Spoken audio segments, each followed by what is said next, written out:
제가 사랑 얘기를 할 때면 가끔 인용하는 말씀이 있어요. 저에게 잊혀지지 않고 계속 생각나는 사랑을 주제로 한 어떤 한 스님의 말씀인데요. 법정이라는 스님이시죠. 그분의 베스트셀러에 한 이러한 대목이 있어요. 스님의 글이지만 설교 초두에 제가 좀 읽어드리고자 합니다. 한번 들어보시죠. 우리는 하나의 생명에 불과한 존재다. 그런데 세상에는 그 생명이 또 다른 생명을 향해 이해해주지 않는다, 안달이다. 연인들은 자기만이 상대방을 속속들이 이해하려는 열기로 인해 오해의 안개 속을 헤맨다. 그리고 보면 사랑한다는 것은 이해가 아니라 상상의 날개에 편승한 찬란한 오해다. 어렵죠? 다시 한번 읽어드리겠습니다. 그리고 보면 사랑한다는 것은 이해가 아니라 상상의 날개에 편승한 찬란한 오해다. 나는 당신을 죽도록 사랑합니다. 라는 말의 정체는 나는 죽도록 당신을 오해합니다. 일지도 모른다. 이상입니다. 들어보셨나요? 예. 사랑이 뜨거울수록 오히려 오해만 깊어간다. 이런 의미가 되는 것 같아요. 결론은 무엇입니까? 이 땅에 진실한, 온전한 사랑은 없다라는 것이죠. 사랑은 오히려 찬란한 오해다. 이렇게 말씀해요. 찬란한 오해. 찬란하다라는 이러한 수식어는 우리 시각, 우리가 보는 것에 붙이는 거죠. 찬란하다는 굉장히 매혹적이고 아름답고 눈부시다. 이런 의미로 받아야 할 것이죠. 그런데 사랑이 그렇다는 거예요. 사랑이 찬란한 오해라는 거야. 사랑은 착각이라는 거예요. 오히려 사랑하면 사랑할수록 오해만 깊어지는 것이다. 이렇게 사랑을 정의하고 계시다라는 것이죠. 사랑은 아름다운 상상에 불과하다. 이렇게 말씀하시는 것이죠. 사실 스님께서 이렇게 글을 써내려가신 이유가 저는 개인적으로 그것은 스님께서 사랑에 목말라 계시다라고 여겨집니다. 그분의 생애와 삶을 보며 참으로 베푸고 섬기는 삶이었어요. 그럼에도 불구하고 그분의 모든 베품과 섬김에도 또한 그분의 생애 속에서도 진정한 사랑의 의미를 목말라하고 계셨다라는 것이죠. 사랑을 찾아 헤매시는 것이 아니었나 이렇게 여겨져요. 스님들 평생 독신으로 지내시잖아요. 그 많은 존경과 사랑을 받으신 분이 사실 정작 사랑에 대해서는 무지하셨다. 이런 표현을 용서하십시오. 무지하셨다라고 저는 개인적으로 여겨집니다. 사실 우리가 사랑하면 이런 것이죠. 돈이 많아서. I am so long인가요? 그 프로가 있어요. 보면 대부분 사랑의 저울질들이 이루어지는데요. 재밌게 보고 있습니다. 봤는데요. 대부분의 그 판단의 기준이 그 사람의 교육 수준과 그 사람의 경제적인 여력, 거기에 대해서 많이 우리가 볼 수밖에 없는 존재예요. 그런데 또 일면 생각해 보면요. 내가 돈이 많아서 어떤 한 여인이 내가 배운 것이 많아서 내가 전문직이라 어떤 한 여인이 내 옆에 평생 지내기로 결정했다. 반가운 일인 것 같은데 사실은 그렇게 유쾌하지 않은 일입니다. 반대로 말이죠. 여인의 입장에서도 그렇습니다. 여인의 입장에서도 어떤 한 남성이 나를 사랑했는데 그 사랑의 이유는 내가 예뻐서, 내가 아름다워서. 그렇다면 이 여인도 역시 굉장히 불안할 것입니다. 왜냐하면 그 이쁨과 아름다움이라는 것이 영원한 것은 아니거든요. 그것이 언젠가는 세월의 흐름을 따라 사라져버릴 터인데 그때는 사랑도 떠나갈 수 있다라는 것이죠.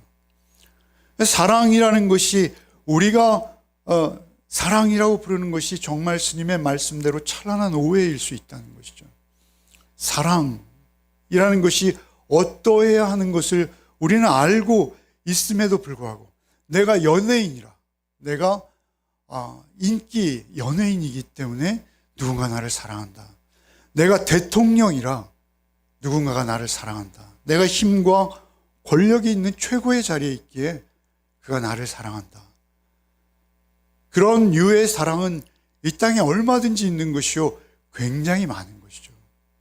근데 그러한 것들이 과연 사랑이라고 규정되어질 수 있을 것인지, 사실 우리 기독교는 사랑의 종교다라고 우리가 말하고 있어요. 그리고 불려지고 있어요. 그럼에도 불구하고 우리도 그 사랑에 대해서 사실은 또렷하게 정의하고 그 사랑을 알지 못한다라고 여겨져요. 사랑이 뭐냐고 물으신다면 뭐라고 대답하시겠습니까? 네. 그렇게 대답하는 것이 일반적일 수밖에 없죠. 그런데 그 사랑에 대해서 요한 사도께서는 우리에게 대답하시는 내용이 있는 거예요. 과연 우리가 그렇게 목말라 하고 애타게 찾고 우리 삶의 목적이 되어진다라고 여겨지는 그 사랑. 그 사랑은 과연 어떤 색깔일까? 그 사랑은 과연 우리의 눈에 어떻게 비춰져야 하는 것이 정말 온전한 사랑일까? 우리가 기대하는 사랑은 과연 어떤 사랑일까? 그것에 대해서 우리가 채워지지 않는 존재예요, 사실은. 만족이 없는 존재예요. 그런데 그러한 존재에게 사랑만은 우리를 채울 수 있는데 그러한 사랑은 과연 어떤 사랑인가? 우리에게 그 답을 기록하고 계시다라는 것이죠. 7절과 8절을 먼저 한번 읽겠습니다. 7절, 8절 읽겠습니다. 여러분 읽겠습니다. 시작. 사랑은 하나님께 속한 것이니 사랑하는 자마다 하나님으로부터 사랑하지 아니하는 자는 하나님을 알지 못하나니 이는 하나님은 사랑이심이라. 예, 여기 두 부류가 있어요. 7절에 사랑하는 자들아 우리가 서로 사랑하자 할 때 이 사랑하는 자들이 있고요. 그리고 8절에 보면 사랑하지 아니하는 자는 이라고 나와 있어요. 그러니까 사랑하는 자와 사랑하지 않는 자가 있다라는 것이죠. 이 땅에는 두 부류가 있어요. 그것은 사랑하는 부류가 있고요. 사랑할 수 없는 부류가 있다는 것이죠. 요한 사도께서 규정하시는 것은 그렇습니다. 사랑하는 자는 누구예요? 하나님을 아는 자다. 이렇게 말씀하시는 거예요. 그리고 사랑하지 아니하는 자, 그는 누구예요? 하나님을 모르는 자다. 하나님을 아는 자가 사랑할 수 있고 하나님을 모르는 자는 사랑조차 할 수 없다. 이렇게 요한 사도께서는 말씀하시는 거예요. 하나님으로부터 나서 하나님을 알고 이렇게 말씀하시죠. 하나님으로부터 나서라는 이 나서라는 의미는 태어난다라는 거예요. 그러니까 하나님으로 말미암아 태어나서 이런 의미예요. 하나님으로 말미암아 태어나서 사랑을 알게 되었다라는 것이죠. 그러니까 하나님으로 태어나는 자만 사랑을 알 수 있다는 것이죠. 우리 자연 상태로 우리가 어머니에게로부터 태어난 것, 그것으로 사랑을 알 길이 없다라는 것이죠. 하나님으로부터 나서 하나님을 알고 사랑하지 아니하는 자는 하나님을 알지 못하는 이는 하나님은 사랑이시라. 우리 교회 가면 앞에 한동안 요즘도 그렇습니다만 God is love 이렇게 써놓은 교회들이 많죠. 하나님은 사랑입니다. 이렇게 써놓죠. 사실 이 사랑이 7절과 8절에 6번이나 이 사랑이라는 단어가 계속 반복되고 있어요. 그런데 이 사랑을 할 수 없는 자들이 비극인 거예요. 우리 20절 말씀 한번 읽어보겠습니다. 20절 한번 읽어보겠습니다. 누구든지 하나님을 사랑하노라 하고 그 형제를 미워하면 이는 거짓말하는 자니 보는 바 그 형제를 사랑하지 아니하는 자가 보지 못하는 바 하나님을 사랑할 수가 없느니라. 우리가 입만 열면 하나님 사랑이세요. 하나님, 제가 하나님 사랑해요 라고 우리가 말하고 있다는 것이죠. 그러면서도 보이지 않는 하나님을 내가 사랑합니다 라고 말하고 있으면서도 내 형제를 사랑할 수 없는 것. 그것이 우리의 비극입니다. 우리가 그 형제를 하나님의 사랑받았음에도 불구하고 그대로 사랑하지 못하는 이유, 그것을 말씀하시는 것이죠. 우리가 구원받았다라고 말하면서도 심지어 우리가 그 사랑을 할 수 없다라는 것이죠. 그것은 우리가 하나님이 사랑이심을 모르기 때문이라는 것입니다. 우리가 하나님을 모른다라는 거예요. 여러분, 우리 큐티 할 때마다 큐티 맨 왼쪽에 조그만 것이 뭐예요? 하나님은 누구십니까? 그죠? 매일 큐티 하시잖아요? 그 큐티 왼쪽에 우리 큐티하는 목적이 뭐예요? 하나님을 알아가는 거예요. 우리가 말씀 묵상하는 것은 뭐예요? 하나님을 알아가는 거예요. 그런데 그 많은 사랑 중에 하나님의 사랑은 과연 어떤 사랑인가? 그것을 알아가는 것이 우리의 말씀 묵상의 목적이요, 내용인 것이죠. 그게 우리 기독교의 전부인 것이죠. 하나님께서는 우리와 인격적인 교제를 원하세요. 그냥 일방적인 신, 우리가 세상에서 말하는 일반적인 종교에서 말하는 신과 같은 존재가 아니세요. 하나님은 우리와 교제하기 원하셔요. 그래서 하나님은 인격적이신 거예요. 그 인격을 우리가 알 때만 하나님과 교제할 수 있어요. 하나님이 어떤 분이신지 모르는데 우리가 하나님과 어떻게 인격적인 나눔이 가능하겠어요? 그 하나님이 누구이신지 하나님의 속성을 알아가야 되는데 하나님의 속성은 늘 제가 말씀드리죠. 두 가지 뿐이라고요. 무엇이죠? 의와 사랑이라는 거예요. 의와 사랑. 근데 그 사랑은 뭐예요? 공의를 바탕으로 한 사랑이에요. 이기적인 사랑이 아니라 공의와 어울리는 사랑이에요. 그 의와 사랑이 만나는 거예요. 그 사랑으로 우리를 사랑하시는데 그것이 하나님의 속성이라는 거예요. 하나님께서도 스스로 자신이 어찌할 수 없는 하나님 본연의 속성이라는 거예요. 그것을 성경을 통해 우리가 배워가는 것이죠. 그것을 9절 10절 같이 한번 읽어보겠습니다. 9절 10절 읽겠습니다. 하나님의 사랑이 우리에게 이렇게 나타난 바 되었으니 하나님이 자기의 독생자를 세상에 보내심은 그로 말미암아 우리를 살리려 하심이라. 사랑은 여기 있으니 우리가 하나님을 사랑한 것이 아니요 하나님이 우리를 사랑하사 우리 죄를 속하기 위하여 화목 제물로 그 아들을 보내셨습니다. 여기에 9절에 뭐라 하세요? 우리에게 이렇게 나타난 바 되었으니. 나타난 바 되었으니. 또 뭐예요? 독생자를 세상에 보내심은. 그죠? 그리고 10절 후반절에는 뭐라고 하세요? 그 아들을 보내셨습니다. 9절, 10절 이 짧은 말씀 속에 나타난 바 되었으니 보내심은 보내셨습니다. 동일한 표현이 3번이나 반복되고 있어요. 이것은 무엇이냐면 그 사랑이 무엇이냐라는 것을 이제 설명하기 시작하신 거예요. 그럼 사랑은 무엇이냐? 눈물의 씨앗이 아니라는 것이죠. 그것은 사랑은 무엇이냐? 사랑의 핵심은 무엇이냐? 그것은 하나님의 행위라는 거예요. 하나님의 어떤 행위가 사랑이라는 거예요. 그런데 그 행위는 뭐예요? 나타난 바 되고 보내셨고 보내셨습니다. 누구를요?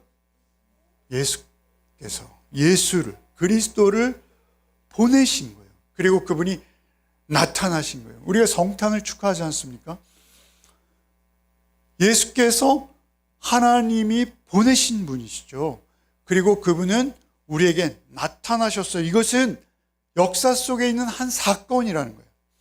부인할 수 없는 사건이요, 변경하거나 물릴 수 없는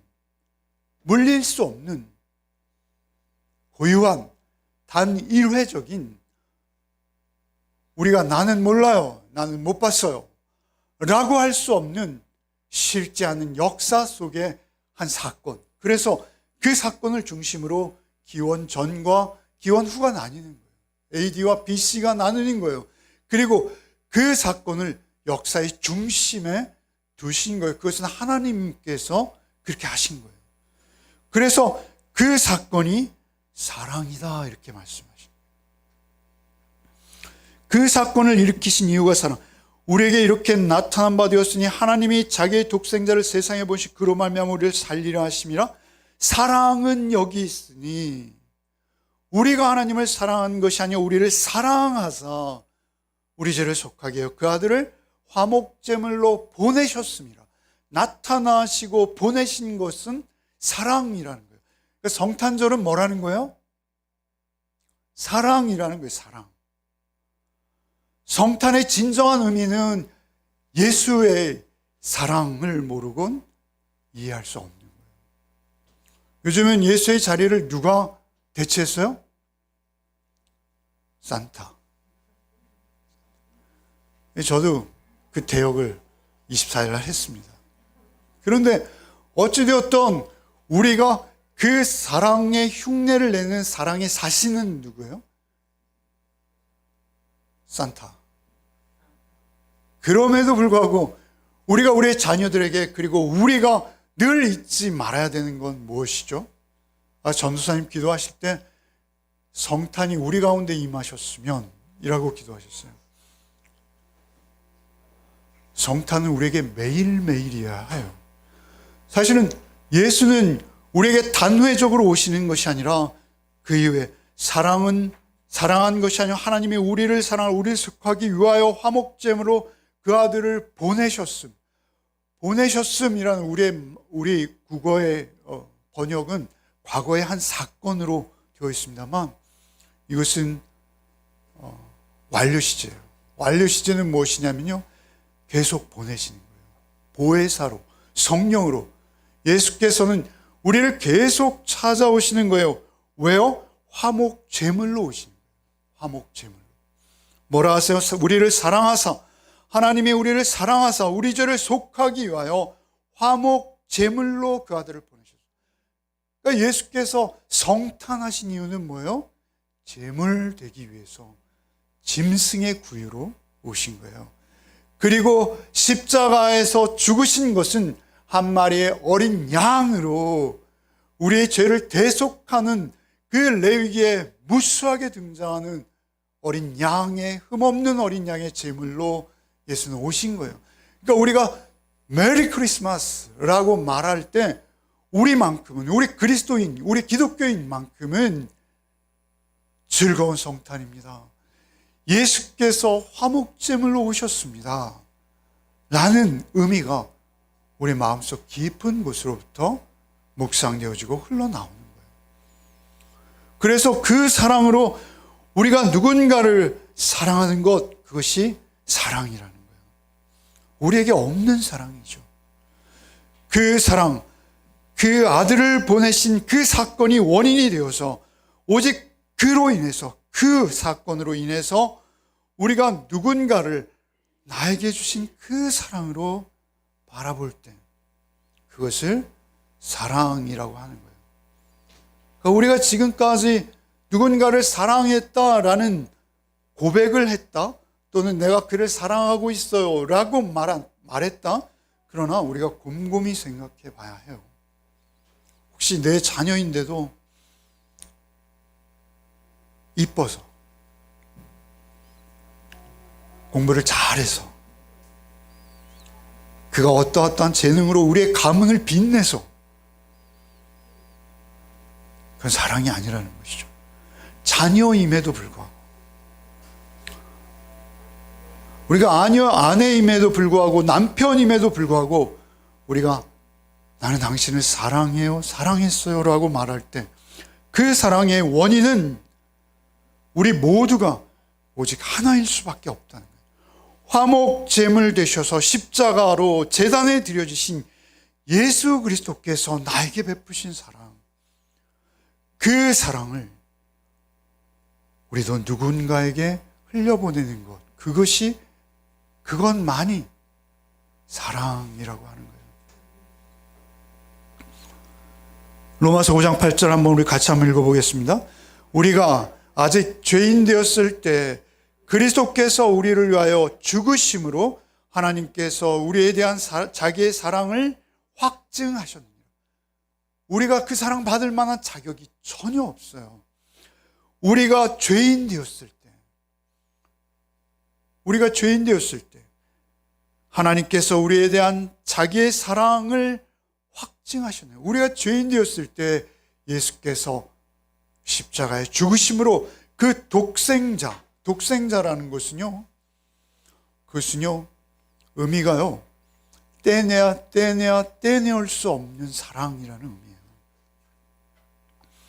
그 사랑하는 아들을 우리에게 주셨기 때문에, 그래서 그 주신 행위로 그 역사 가운데 사랑을 확증하셨기 때문에, 그래서 그 십자가 사랑은 우리의 관념이나 사상이나 이념이나 이데올로기나 어떤 그런 것과 비교할 수 없는 거예요. 그것은 그냥 행위예요. 구체적으로 드러난 피 흘리신 사건이라는 것이죠. 그렇게 그 사랑을 이해한 자만 성탄을 축하할 수 있다는 것이죠. 진정한 성경적인 성탄, 진정한 성경의 성탄을 축하하고, 그리고 그 사랑을 나눌 수 있다는 거예요. 11절 한번 읽어봅시다. 오늘 본문 11절 읽어봅시다. 사랑하는 자들아, 하나님이 이같이 우리를 사랑하셨은즉 우리도 서로 사랑하는 것이 마땅하니라. 우리가 사랑하는 것이 마땅한데, 그 사랑은 하나님이 우리를 이같이 사랑하신 그 사랑이라는 거예요. 이같이 사랑하신 그 사랑으로 사랑하라 라고 말씀하시는 거예요. 하나님이 우리를 사랑하신 그 사랑으로 사랑하라. 그것만이 그리스도인의 사랑이다. 우리 어른들이 옛날 말씀에 내리사랑 이렇게 말씀하시죠. 그 의미는 하나인 것 같아요. 뭐냐면 사랑 받아본 자가 사랑할 수 있다는 것이죠. 사랑 받아보지 못하면 사랑할 수도 없다. 이런 의미로 사랑은 내리사랑인 거야. 아무나 사랑할 수 있는 게 아니야. 사랑은 내려가는 거야. 이렇게 말씀하셨던, 우리 늘 입에 붙어있는 말씀이시죠. 그건 진리인 것 같아요. 진실인 것 같아요. 우리가 하나님의 사랑을 아는 만큼만 사랑할 수 있다는 거예요. 우리가 하나님의 사랑을 모르고 사랑할 수 없다는 거예요. 그래서 그 사랑을 알기 위해서 우리가 힘쓰는 것이고, 그 사랑을 우리가 훈련해야 되는 거예요. 어떤 면에서는. 그래서 예수께서는 제자들을 훈련하신 거예요. 여러분, 기독교가 사랑의 종교일 수밖에 없는 것은 십자가를 떼어놓고 기독교 얘기할 수 없고, 십자가는 사랑이에요. 그 십자가를 지기 전에 예수께서 요한복음 13장에서부터 17장까지 여러분 읽어보십시오. 오늘 본문과 정확히 일치하는 내용들입니다. 하나도 벗어나지 않아요. 요한복음 13장에서부터 요한복음 17장 마지막 대상적 기도까지 이어지는 모든 스토리는 하나입니다. 그것은 사랑하라라는 거예요. 내가 너희를 사랑한 것처럼 너희도 서로 사랑하라. 그 말씀인 거예요. 그러니까 사실 그 말씀은 두 계명이 아니라고 말씀드렸죠. 그 말씀은 우리가 서로 사랑하라라는 말씀은요, 계명이 아니에요. 그것은 우리가 하나님을 사랑하면, 예수 그리스도의 사랑을 받은 자이면 그냥 사랑할 수밖에 없는 거예요. 사랑은, 그 다음 사랑은 자동인 거예요. 그 존재가 이미 사랑이 되어버린 거예요. 그래서 그의 모든 행위와 언어와 생각과 사상과 모든 것들이 사랑이 아니고서는 숨쉬고 먹고 마시고 행할 수 없다는 거예요. 그렇게 우리의 존재를 변화시키는 거예요. 요한복음 13장 1절에 이렇게 시작되시죠. 자기 사람들을 사랑하시되 끝까지 사랑하시니라. 그리고 이렇게 말씀하죠. 요한복음 13장 34절로 35절, 새 계명을 너에게 주노니 서로 사랑하라. 내가 너희를 사랑한 것 같이 너희도 서로 사랑하라. 너희가 서로 사랑하면 이로써 모든 사람이 너희가 내 제자인 줄 알리라. 우리가 예수 그리스도, 그리스도인이라는 명칭 자체가 나는 그리스도에 속한 사람입니다, 그리스도의 제자입니다 를 고백하는 것이죠. 그런데 오늘날 과연 우리 그리스도인들의 모습이 예수 닮았습니까? 예수 닮은 그리스도인이 있습니까? 도대체 있기나 한 것입니까? 저 자신을 포함해서 말이죠. 우리에게는 예수 닮은 모습이 너무나 없습니다. 예수께서 낮아지시고 자기를 비워내시고 십자가까지 우리에게 내어주셨는데 우리는 오래 참지 못합니다. 우리는 온유하지 못해요. 늘 입만 열면 자랑입니다. 우리는 늘 시기하고 질투하고 무례히 행하고 우리의 유익이 없으면 아무 일도 하지 않습니다. 너무 쉽게 성내고요. 오히려 불의한 것을 보고도 잠잠합니다. 오히려 의로운 것을 쫓지 못한다라는 것이죠. 우리에게 훈련이 필요해요. 그래서 예수께서는 멍에를 메고 내게 배우라 이렇게 말씀하십니다. 멍에를 메라라고 말씀하십니다. 그런데 그 멍에는 이렇게 말씀하셨, 나는 마음이 온유하고 겸손하니 나의 멍에를 메고 내게 배우라. 그리하면 너희 마음이 쉼을 얻으리라. 우리가 그 멍에를 메고 예수와 함께 그 멍에를 끄는 거예요. 여러분, 한 결이라고 하잖아요. 예수께서 여기서 매라는 멍에는 너희 홀로 매라는 것이 절대 아니잖아요. 그죠? 내가 그 멍에를, 내 멍에는 쉽고 가벼우니 나와 함께 너희도 십자가를 지어라 라고 말씀하십니다. 그 십자가를 지면 너에게 진정한 쉼이 있을 것이다.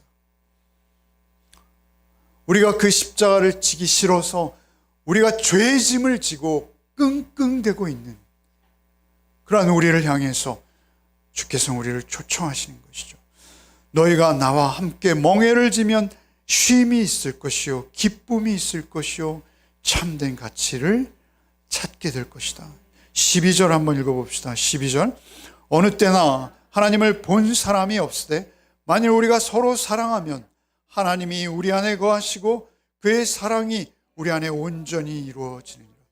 여러분, 하나님을 볼 수 없어요. 성경에서는 하나님을 볼 수 없다 했는데 왜 요즘 이렇게 하나님을 봤다는 사람들이 많은지 모르겠어요. 특별히 한국 기독교에만 더 많아요.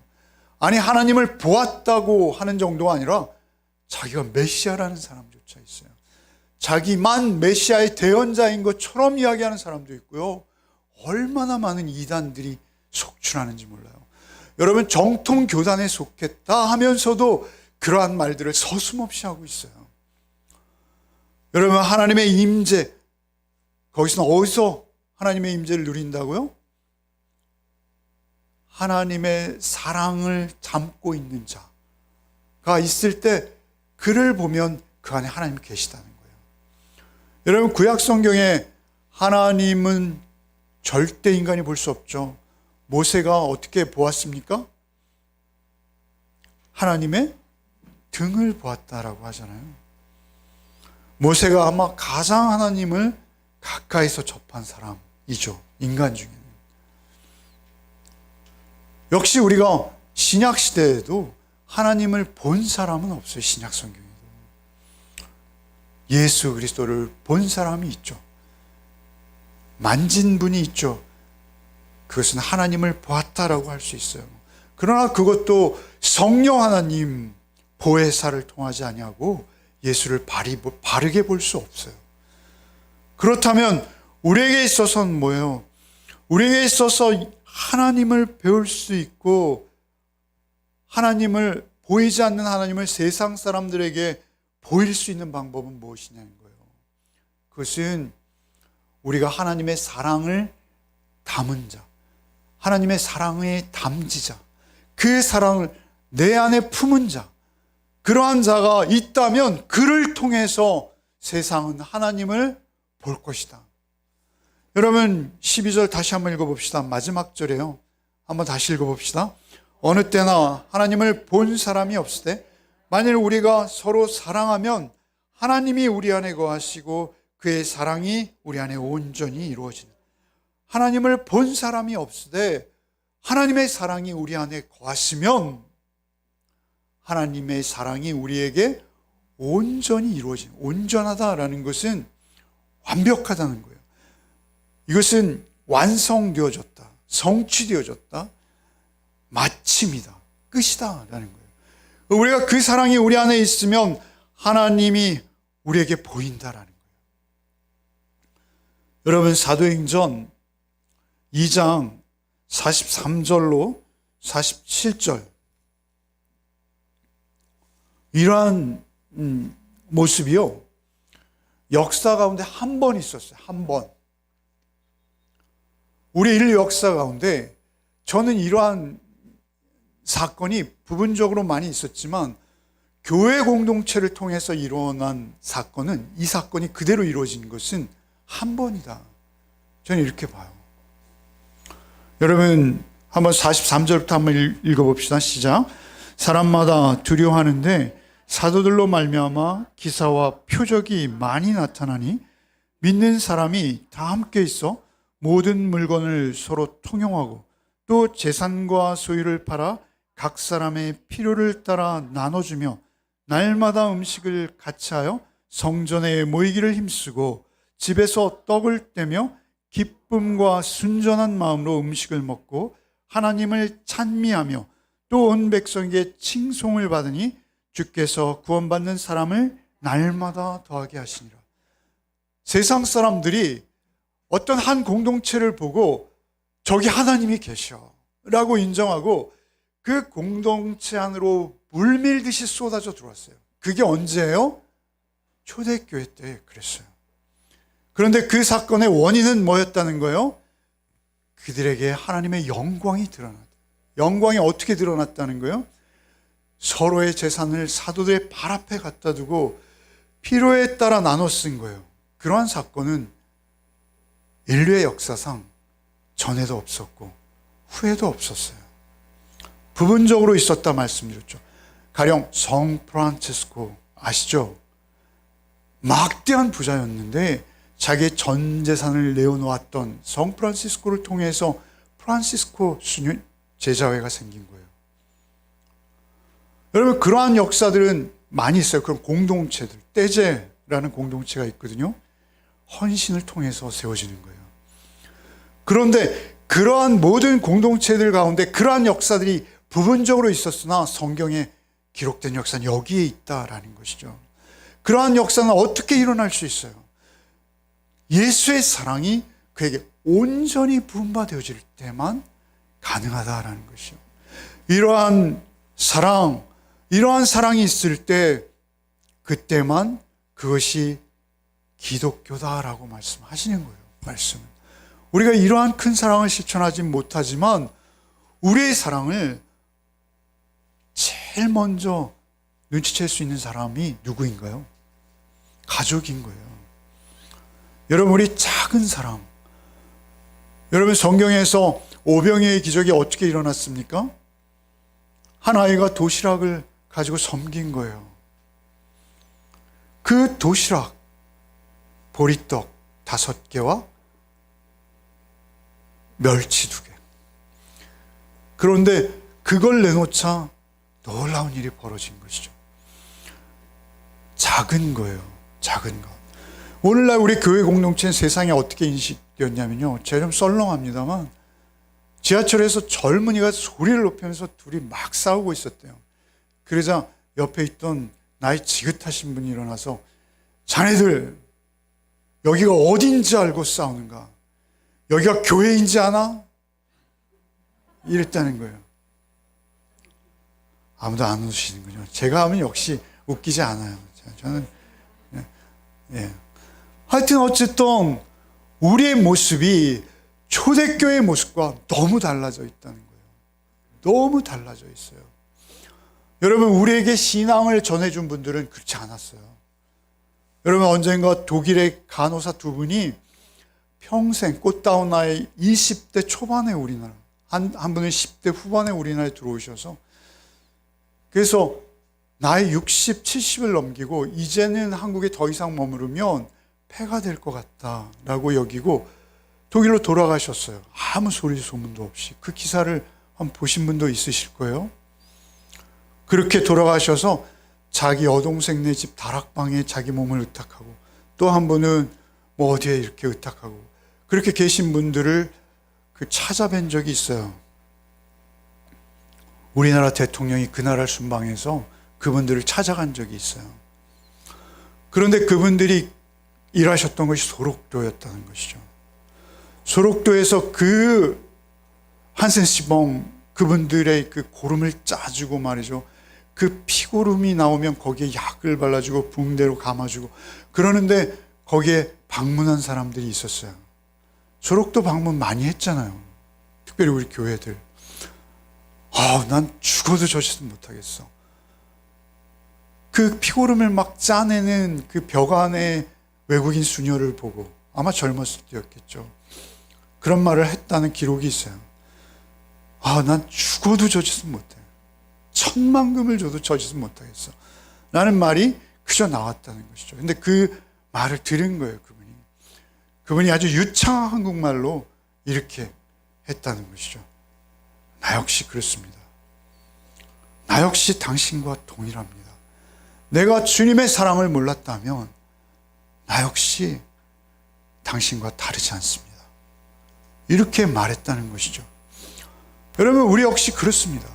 우리가 속한 곳에서 우리가 조그만 일에도 참지 못하고 성이 나고 말이죠. 우리가 조그만 희생과 섬김에도 우리가 쉽지 않다는 것이죠. 그런데 그것을 마치 기브 앤 테이크로 내가 이렇게 해줬으니 너도 나에게 이렇게 해줘야 돼. 뭐 이런 식으로 우리가 서로를 섬긴다면 그것은 사랑이 아니라는 것이죠. 사랑으로 보이는 찬란한 오해일 뿐인 거예요. 우리에게 있어서 사랑은 오직 작으나 크나 누구에게 냉수 한 그릇을 대접하는 그 작은 손짓일지라도 그것이 그리스도의 사랑으로 말미암다면, 그것이 조건 없는 무조건적인 순전하고 순수한 사랑일 수 있다면 그것만 하나님께서 받으시는 사랑이라는 것이죠. 여러분, 올 한 해가 또 가고 우리가 새해를 맞이합니다. 여러분, 이런 사랑이 열매 맺는 교회가 되었으면 좋겠습니다. 여러분, 여러분의 삶 속에서 이런 사랑이 열매 맺는 여러분들의 가정이 되었으면 좋겠습니다. 여러분의 가정이 하나님의 나라가 되시고 하나님의 사랑이 서로가 서로를 통해서 확인되어지는 그러한 가정들이 되시기를 소원합니다. 여러분의 삶 전체가 그 사랑이 동기가 되어서 오직 그 사랑으로 여러분의 삶을 완성하는, 내가 온전한 것처럼 너희로 온전하라 라고 하신 그 온전은 오직 그 사랑을 제외하고는 온전해질 수 없는 것이죠. 그 사랑으로 온전해지는 복이 저희만 있기를 바랍니다. 주님, 참으로 우리는 냄새나고 추하고 아무 자격 없어 그 한센병자와 같은 저희를 우리 주님께서 찾아오시고 우리를 사랑하사 우리의 모든 그 죄악을 사하실 뿐만 아니라 우리를 새롭게 하셨음을 믿습니다. 세상에 없는 사랑, 세상이 알 수도 없는 사랑으로 우리가 구원받았음을 믿사오니 주여, 우리가 세상 속에서, 우리의 가정 속에서, 우리가 만나는 모든 이들 가운데 그 사랑 흘려보내는 자로 살게 하여 주옵소서. 우리의 삶이 온전히 주님 안에서 주와 동행하는 삶이 되게 하여 주옵소서. 예수 그리스도 이름 받들어 기도하옵나이다. 아멘.